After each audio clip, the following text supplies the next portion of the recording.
Muchachos, buenas tardes, ¿cómo estamos? Muy buenas. Bien, profesor.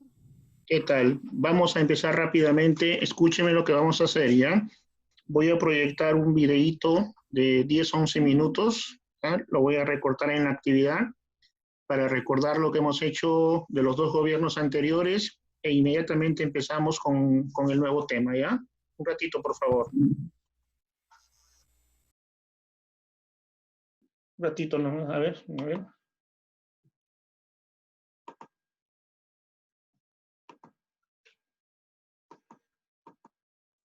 Por favor, me visualizan, me pasan la voz si están visualizando correctamente la imagen y si están escuchando bien, por favor. ¿Ya? 5 segundos para proyectarme si están escuchando correctamente. A ver. ¿Se escucha? ¿Sí? Sí, profesor. Ya, muy bien. Entonces pasamos rápidamente. ¿Eh? Bienvenido de nuevo a tu curso de Historia y Geografía por tu canal. Hoy vamos a trabajar la primavera democrática. Ya hemos visto en el video anterior los gobiernos presidenciales que comienzan en 1930 y han sido clasificados hasta el 39 como el tercer militarismo. Ya hemos tratado esos dos presidentes y vamos a continuar con esa línea hasta los presidentes o hasta el presidente actual, señor Martín Vizcarra. Los siguientes dos presidentes que vienen y a partir de ellos durante un primer bloque se conoce como la primavera democrática de esa etapa y comienza con los gobiernos de Manuel Prado Ugarteche y José Luis Bustamante y Rivero. Vamos a conocer un poco de su biografía y sus principales obras. Comencemos. Manuel Prado Ugarteche es hijo del expresidente Mariano Ignacio Prado. ¿Te acuerdas de él? El famoso presidente que nos llevó a la guerra con Chile y que luego partió a Europa a comprar armamento y no volvió. Él es su papá. Él va a ser presidente 2 veces del Perú. Este es su primer gobierno. Hermano del famosísimo coronel Leoncio Prado, el que cayó en la campaña de la Breña contra los chilenos, ¿no? Una historia bastante cargada. Él fue matemático e ingeniero civil, estudió en la Universidad Nacional Mayor de San Marcos, pues, y luego se convertiría en docente de la misma. Integraría el famoso Partido Civilista. Quiero comentarte algo, ¿eh? Prado Ugarteche descendía de una familia bastante adinerada. Muy bien. Morirá en 1967 en París, allá en Europa, Francia. Muy bien. Conozcamos sus principales obras y gobierno. Primera obra, realizará el famoso censo de 1940, el primero del siglo XX, arrojando una población total de casi 6,5 millones de pobladores. En esa época, el 65% de peruanos vivía en la sierra, el 28% en la costa y el 6% en la selva. Se incendió nuestra Biblioteca Nacional, que luego pues será recuperada por el famoso Jorge Basadre, el historiador de la República, el amigo de los 100 soles. También creó la Compañía Peruana de Vapores y la Corporación Peruana de Aviación Comercial. En esa época, en su gobierno, no te olvides, CTP, la Central de Trabajadoras del Perú. Quiero que pongas especial recalco en estas dos acciones del gobierno de Prado. Lo primero es que Prado entra a gobernar en el 39 hasta el 45 y sí, son los mismos 6 años que duró la Segunda Guerra Mundial. Entonces pues el Perú estaba no ajeno a este fenómeno que produjo situaciones políticas, económicas y sociales. Aquí en el Perú hubo una especie de xenofobia contra los inmigrantes japoneses y alemanes. El Perú estuvo al lado de Estados Unidos, por lo tanto le declara la guerra al Triple Eje expulsando a los principales diplomáticos de Alemania, de Italia y Japón. Estados Unidos logra instalar en Talara una base militar. Eso fue lo más resaltante durante nuestra participación en la Segunda Guerra Mundial. Lo otro es más ya local, se inicia una guerra con el vecino norteño nuestro, con el país que más hemos peleado, la famosa guerra con el Ecuador de 1941. En esta ocasión, Ecuador vuelve a invadir nuestro territorio y reclama su salida al río Amazonas y el control de Tumbes, Jaén y Maynas. Todo esto a comienzo del 41. El ejército ecuatoriano avanzará hasta la provincia del Oro, hacia la margen oriental del río Sarumía, para atacar a nuestras tropas. Nuestras tropas estaban allí dirigidas por los generales Antonio Silva Santiesteban y Eloy Ureta.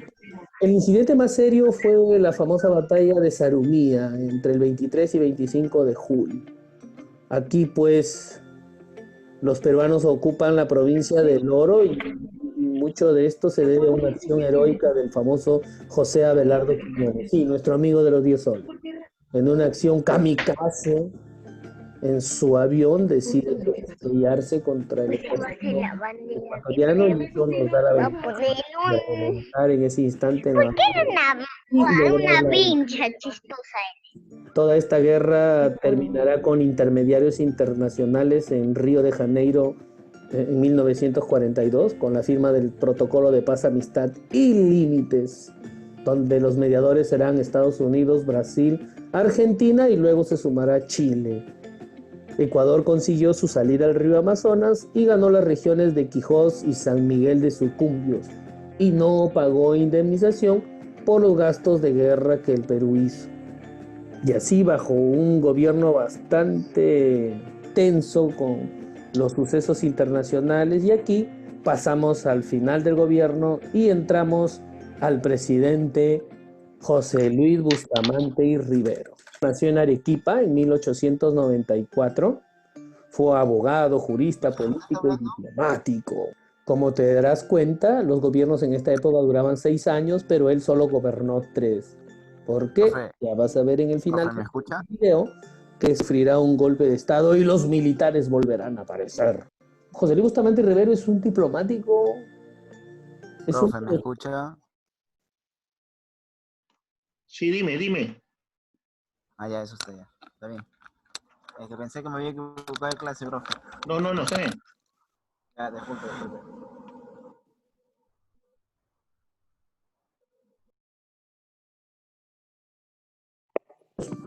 Pocos diplomáticos con trascendencia internacional. Este año murió el famoso Javier Pérez de Cuéllar, peruano que llegó a ser secretario de la ONU. José Luis Bustamante Rivero llegó a ser, entre el año 67 y 69, presidente de la Corte Internacional de Justicia de la ONU, la famosa Corte de la Haya. Morirá en 1989 en Lima. Conozcamos algunas de sus principales obras. Debido al ajetreo de la intervención aprista en la vida política, declaró al partido aprista fuera de ley. Y una obra bastante importante, muy trascendental de Bustamante Rivero, es que en el año 45 la Segunda Guerra Mundial había terminado y los países estaban marcando nuevamente sus límites. Y el Perú no tenía nada claro con respecto al tema marítimo. Es así como Bustamante Rivero establece las 200 millas de mar peruano, Decreto Supremo 781, dado el 1 de agosto de 1947. Según este decreto, reservar, proteger, conservar y utilizar los recursos y recursos naturales de toda clase que en o debajo de dicho mar se encuentren. Con esto ganamos un dominio marítimo de casi 626.000 kilómetros cuadrados de puro marcito peruano. La Constitución del Perú de 1993 establece, bajo el título de referido al Estado y la Nación, en el artículo 54, que el dominio marítimo del Estado comprende el mar adyacente a sus costas, así como su lecho y subsuelo, hasta la distancia de 200 millas marinas, medida desde las líneas de base que establece la ley, o sea, litoral. Y que en dicho espacio el Estado ejerce soberanía y jurisdicción sin perjuicio de las libertades de comunicación internacional, de acuerdo con la ley y los tratados ratificados por el Estado. Otra importante obra de Bustamante y Rivero es que él va a aprobar la ley del Yanaconaje. Te voy a dar un dato de admisión. Si Castilla terminó con la esclavitud de los negros a mitad del siglo anterior a este, aproximadamente 1850, fíjate que ya no había esclavos, pero seguía habiendo llanas. Profesor, ¿qué es un llano, un yanaconaje? Un siervo. En la época de los incas se estableció el término llana o yanaconaje. ¿Y quiénes eran los llanas? Los siervos perpetuos que trabajaban para el inca. Cuando llegaron los españoles, el yanaconaje se mantuvo.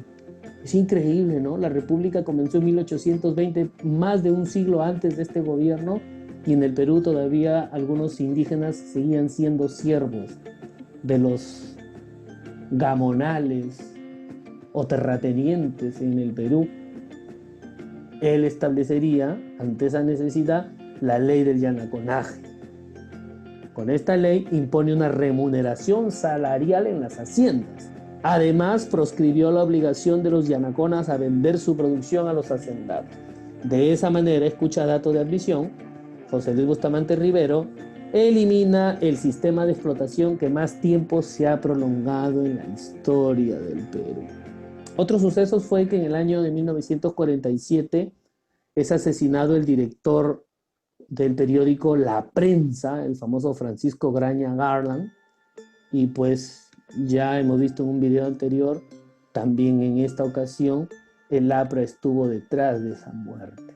¿Te acuerdas de Sánchez Cerro? En 1947 se cumplieron los 25 años del Laudo de París, ¿te acuerdas? Con el cual cedíamos nuestro petróleo norteño a Estados Unidos. Ya pues para dar cumplimiento a esos 25 años, el gobierno crea la empresa petrolera Fiscal. Extrañamente y con clara responsabilidad, Priste firmará el contrato de Sechura. Terriblemente, este contrato defiende los intereses de la empresa norteamericana IPC, International Petroleum Company, para que explore y explote una vasta zona a cambio de mayores impuestos. Ya era un terrible robo para el gobierno peruano de nuestros recursos, hasta que ya en los gobiernos que vienen vamos a conocer a Velasco, que termina dando un golpe de Estado y tomando en su primer momento del gobierno ese petróleo. A inicios de octubre de 1948, los apristas pues alentaron una sublevación y el militar Manuel Odría será quien dé el golpe de Estado y comience un gobierno de 8 años. El ochenio es el gobierno que pone final a los días de Bustamante y Rivero, que será derrocado, llevado y deportado a Buenos Aires. Hoy pasemos a la práctica en clase. Bien, ahí lo vamos a dejar porque lo que viene es una tarea que no nos interesa desarrollar. Lo que pasa es que hemos venido cumpliendo en estos 12 minutos lo que se llama la retroalimentación. Ya hemos recibido indicaciones para retroalimentar periódicamente clases anteriores y encontré este video donde prácticamente nos ha hecho recordar todo lo que ya habíamos desarrollado en las semanas anteriores. Muy bien. En la última parte del video nos sirve como presentación ya el nuevo gobierno que vamos a desarrollar a partir de este momento, ¿no? Estamos hablando del famoso ochenio, ¿ya? Que por lógica ya viene o tiene la denominación en cuanto al tiempo de duración que dura este gobierno del año 48 al año 56, ¿ya? Bajo el liderazgo o bajo la presidencia de Manuel Apolinario Odría. Por favor, con el audio se está ahí, por favor, mucho cuidado con la pequeñita. No quería que suceda eso. Entonces, estos 8 años vamos nosotros a dividirlos en 2 fases, ¿no? Ya está claro, ya sabemos, en la clase anterior lo explicamos, en el video también se ha explicado claramente que este gobierno es fruto o es el resultado de un golpe de Estado, ¿ya? Pero si bien es cierto, se habla de 8 años de gobierno, y ahí está clarísimo que va del año 48 al año 56, ¿ya? La historia, o Odría, mejor dicho, quiso darnos a entender que su gobierno tendría dos fases, ¿ya?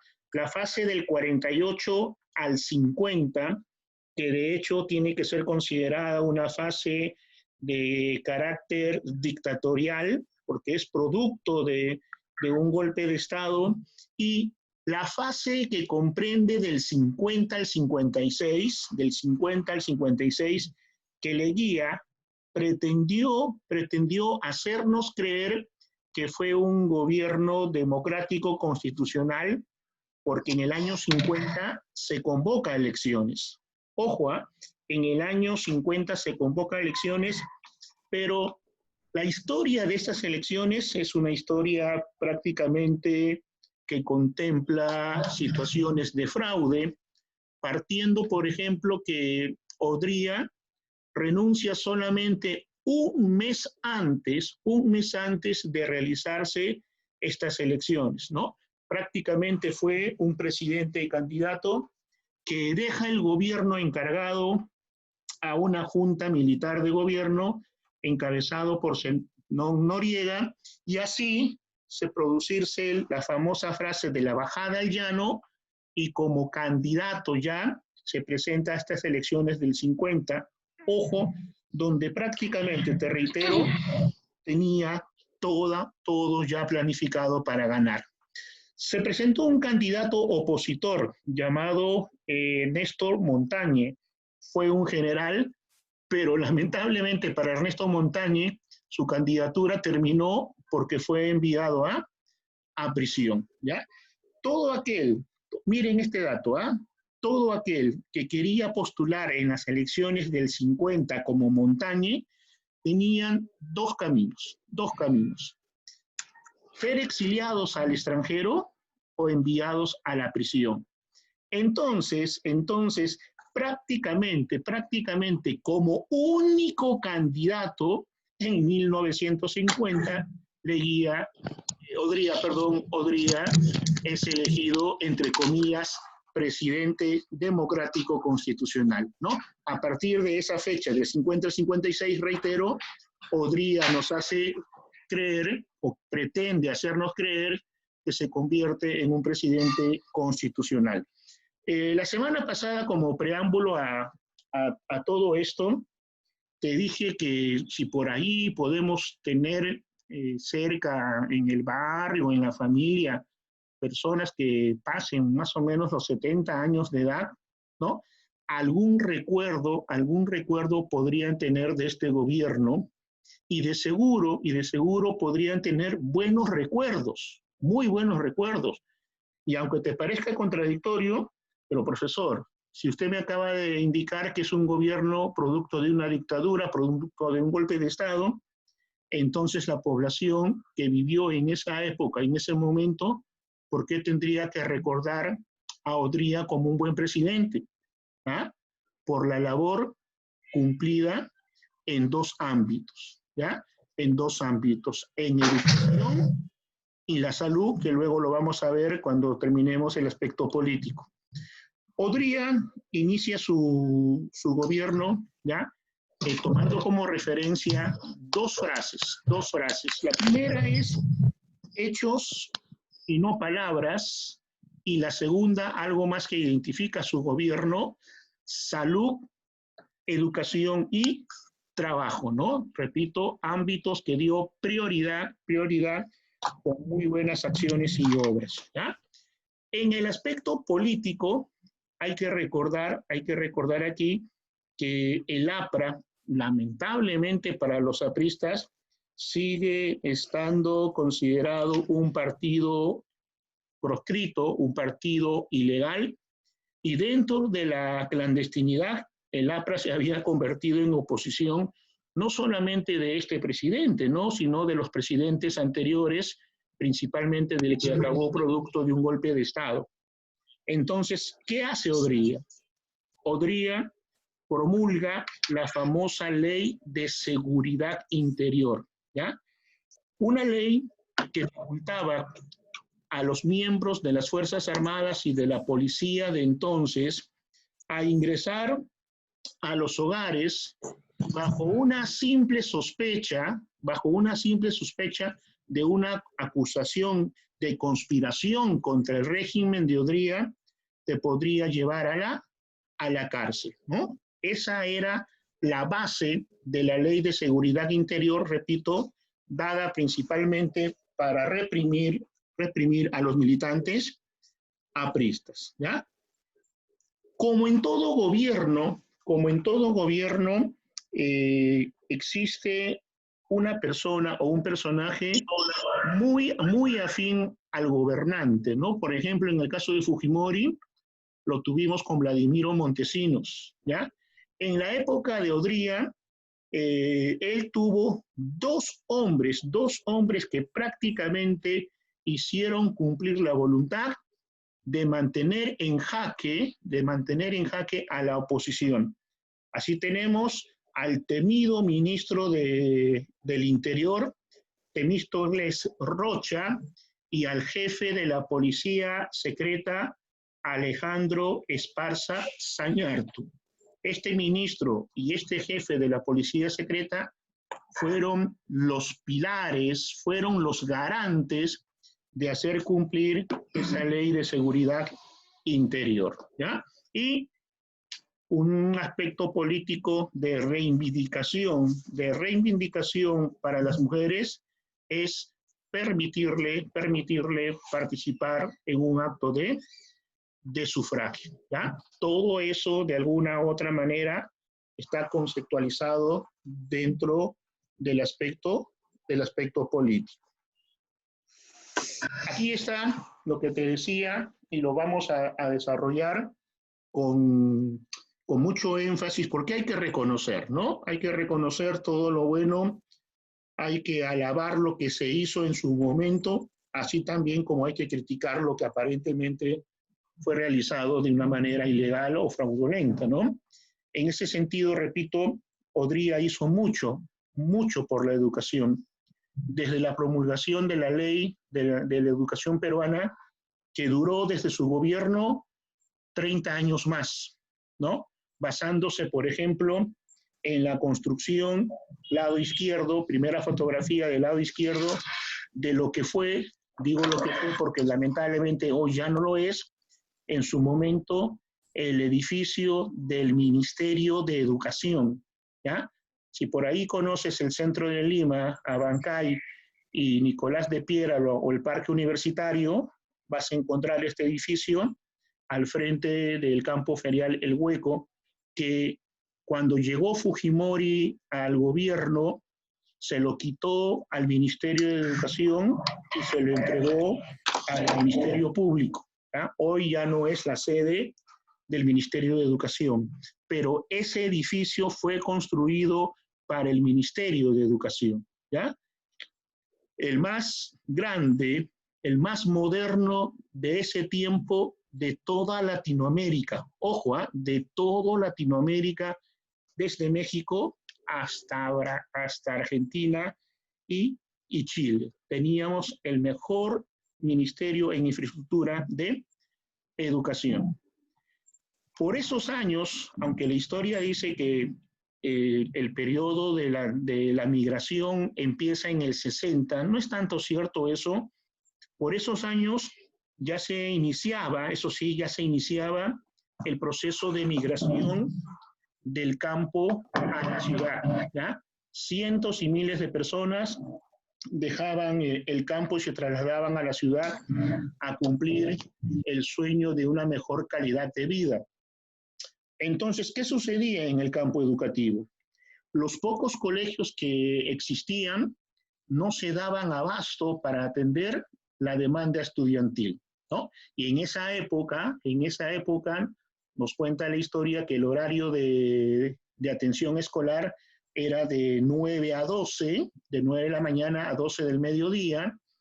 Se retiraban los alumnos a casa al refrigerio o al almuerzo y regresaban de 2 a 5 de la tarde a completar la jornada estudiantil en un solo turno discontinuo. Entonces, eso hacía mucho más grave la atención de la demanda estudiantil. ¿Qué hace Odría? ¿Ah? Construye, lado derecho inferior, construye las grandes unidades escolares, ¿no? Colegios ya modernos, equipados, ¿no? Que hasta hoy están en pie, maquillados por el gobierno 2 de García y entregados como los colegios emblemáticos, ¿ya? Eso lo vamos a ver también en su momento cuando veamos el segundo gobierno de Alan García. Así se construyen los colegios, las grandes unidades escolares en el RIMAC, Ricardo Bentín, en Surquillo, Ricardo Palma, en Lince, Melitón Carvajal, en San Isidro, Alfonso Ugarte, en Lima Cercado, el Hipólito Unanue, por mencionar solamente algunos de las grandes unidades escolares construidas en la capital. Pero esa política de construcción se dio a lo largo y ancho del Perú, ¿ya? Es más, también a partir del gobierno de Odría se opta por los turnos en el servicio educativo, ¿no? Ya no hay un solo turno que atienda la demanda estudiantil, sino que a partir de este gobierno tendremos un turno mañana, un turno tarde y un turno nocturno también para los que no podían acceder a la educación en los 2 primeros turnos, ¿ya? En el ámbito de la educación superior, ya, ojo, no se crea la Universidad Nacional de Ingeniería, no. La UNI fue creada ya en otro tiempo, pero la sede que está aquí iniciando la Tupac Amaru, sí fue construida durante el gobierno de Odría, ¿ya? Otra importante obra, y lo hemos puesto aquí en el lado educativo, porque el deporte está anexado a lo que es educación, ¿no? Hasta hoy el deporte está en manos del Ministerio de Educación. Lógico, tiene una dependencia, que es el Instituto Peruano del Deporte, pero depende del Ministerio de Educación. Y se va a construir el Estadio Nacional, ¿ya? Ese estadio que Alan García te hizo creer que en su segundo gobierno fue construido. Mentira. Fue modernizado, fue remodelado, sí, al igual que las grandes unidades escolares, con obras que Odría construyó en su gobierno, ¿ya? Esa fue, digamos así, la tarea de Odría en el campo educativo de infraestructura, ¿no? Aparte que te mencioné hace algunos minutos, ¿cómo se llama? La promulgación de la ley de educación que rigió los destinos de la educación peruana por más de 30 años, ¿no? Más o menos hasta el año de que Velasco llega también con una novedosa política educativa que implantó en su gobierno, ¿ya? ¿Alguna pregunta sobre estas 2 primeras partes del aspecto político y el aspecto educativo? ¿Alguna duda, alguna consulta? Ninguna, profe. Ya, entonces ten muy presente esto, ¿ah? Ten muy presente porque lo vamos a ver en su momento, ¿ya? Sobre la obra construida por Odría en su momento, Alan García hizo una modernización, ¿ya? Una reestructuración, ¿ya? Y luego nos mostró en su gobierno García los colegios emblemáticos y el nuevo Estadio Nacional, por poner simplemente 2 ejemplos, ¿ya? Ahora, en el ámbito de la salud, en un gobierno anterior, para ser más exactos, en el gobierno de Benavides, ¿ya? Se había otorgado el seguro social para la masa obrera, ¿ya? Tienes que tener presente que los trabajadores están clasificados en 2 rubros o en 2 segmentos en el Perú, ¿no? Los llamados obreros y los llamados trabajadores propiamente, prioritariamente dependientes del Estado. Los primeros en beneficiarse con el seguro social, repito, fue la masa obrera, y esa masa obrera, ¿ya? recibió ese beneficio durante el gobierno de Óscar R. Benavides. Entonces, el grupo que faltaba para contemplar el seguro social era el grupo de los empleados. A ellos le entregó Odría el seguro social y se va a construir, también se va a construir, hasta hoy sigue en pie, el más moderno hospital de Latinoamérica que existió en su momento, ¿no? Hoy el Hospital Edgardo Rebagliati, llamado en su momento Hospital del Empleado, ¿no? Que se encuentra en Jesús María, en la avenida Salaberry, y hoy está bajo la administración de ESalud, ¿no? Que es el ente del Estado que asegura la seguridad social de los empleados públicos. Pero también Odría construyó hospitales para los miembros de las fuerzas militares, ¿no? Va a construir en el Callao el Hospital Naval, lógicamente para los marinos, el Hospital de Policía y el Hospital Militar, que están casi juntos en la Avenida Brasil, ¿no? Se van a construir estos hospitales, ¿no? Para otorgarle la atención de la salud, ¿no? Al cuerpo policial y al cuerpo militar. Entonces, esta también, repito, son ejemplos, son situaciones mencionadas solamente en el caso de Lima, y también se tuvo obras en el interior del país. Fin de gobierno. Odría, por la popularidad que pudo haber tenido en su momento, y si él quería, pudo reelegirse de manera inmediata, ¿no? Un presidente con pasajes de dictador, que tenía el poder en sus manos, tranquilamente pudo haberse presentado en las elecciones de 1956. Pero recibió un consejo, ¿no? Seguramente sus asesores les habrían indicado a Odría, ¿no? Ya 8 años lo había desgastado políticamente, ¿ya?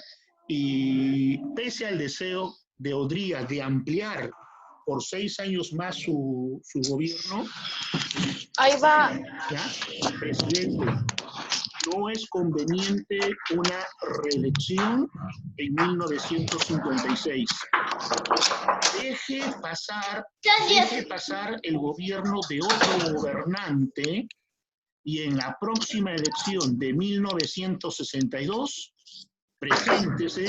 preséntese y finalmente el pueblo recordará en usted sus maravillosas obras en educación y salud y lo volverán a elegir presidente en 1962. Y así fue. Se presentó en las elecciones del 62, que fueron anuladas, y luego vino una junta militar de gobierno.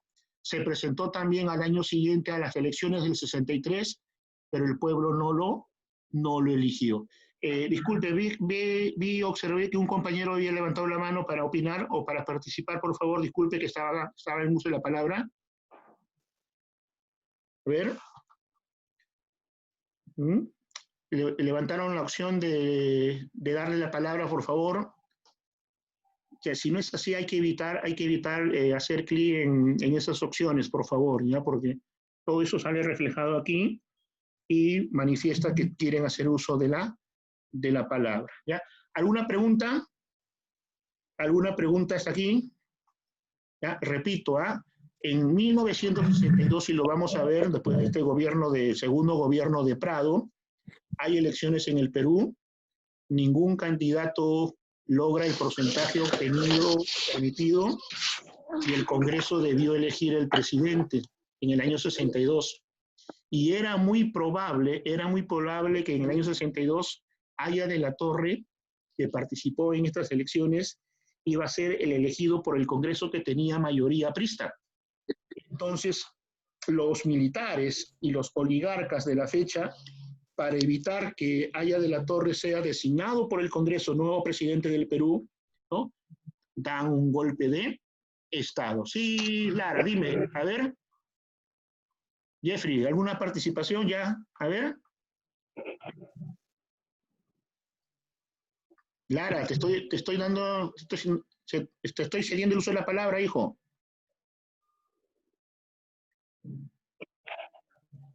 Jeffrey, me has levantado la mano para participar. A ver, ¿cuál es tu participación? Bueno, entonces decía que las elecciones del 62 fueron anuladas. Viene una junta militar de gobierno de menos de un año que se compromete a realizar elecciones en el año 63 y así sucede, ¿no?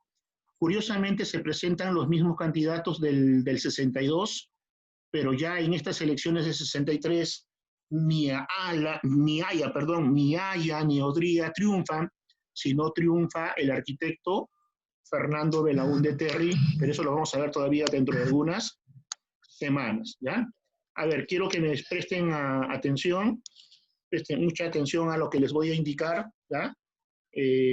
Primero, todavía no se retiren, que voy a tomar la fotografía de la sesión, de la asistencia. No sé si ya sus tutores les han manifestado, habrán tenido sesiones con ellos. La otra semana no hay labores, tienen ganado un periodo de descanso, así que nos vamos a volver a ver más o menos hasta agosto. Hasta agosto. Profe, Sí, dime. pero creo que conversamos con la tutora y nos dijo que iba a ser, creo, de vacaciones una semana, ¿no? Sí, solamente es una semanita, por si acaso, ¿ah?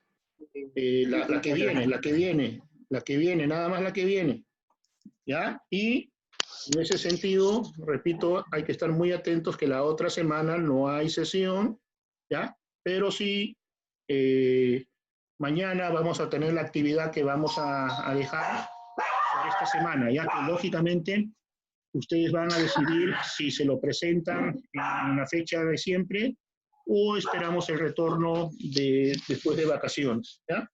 Eso vamos a dejar planificado en la hora de WhatsApp de mañana, por favor, ¿ya? Entonces, siempre ingresamos a la hora WhatsApp de los sábados de media hora. No es una sesión, por si acaso, simplemente para tomar nota de las actividades que me corresponden realizar según mi participación, ¿ya? Por ejemplo, hasta ahora no he podido dejar su actividad a los chicos que no participan en el Zoom. Se me ha escapado, se me ha olvidado y lo voy a tener que regularizar. Pero con ustedes no hay problema, ¿ya? Ustedes sí tienen su actividad, ¿ya?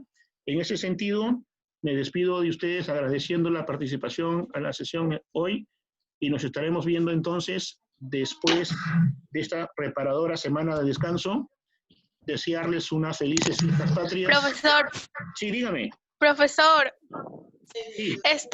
soy la alumna Jesús. Quisiera preguntarle si la tarea le vamos a presentar después de las vacaciones o cuando Mira, de la fecha.